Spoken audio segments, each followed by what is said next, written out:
આજરોજ તળાજા શહેરના મહુવા ચોકડી પાસે આશાપુરા હોટલ નજીક એક પરપ્રાંતીય યુવાનનું ડમ્પર નીચે આવી જતા ઘટના સ્થળે દુઃખદ મોત થયું છે. મૃતક યુવાનની ઓળખ અનિલ, ઉંમર આશરે 35 વર્ષ, વતન તંતપુર, આગ્રા, ઉત્તર પ્રદેશ તરીકે થઈ છે.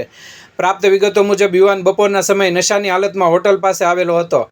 માહિતી મુજબ તે હોટલમાં આવીને દુકાનદાર પાસે જઈને કોઈને ફોન કરવા માટે કહ્યું હતું, પરંતુ દુકાનદારે તેની માંગણીનો અસ્વીકાર કર્યો હતો.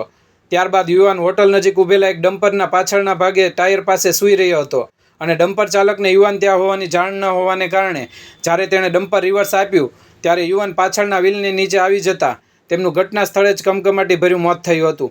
આ ઘટનાની જાણ થતાં તળાજા પોલીસ સ્ટેશનના અધિકારી ખાંભલા સાહેબ તથા તેમની ટીમ ઘટના સ્થળે પહોંચી હતી અને આગળની તપાસ હાથ ધરી હતી.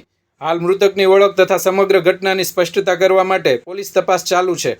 ઘટનાને પગલે સ્થળ પર લોકોના ટોળે એકત્રિત થઈ ગયા હતા.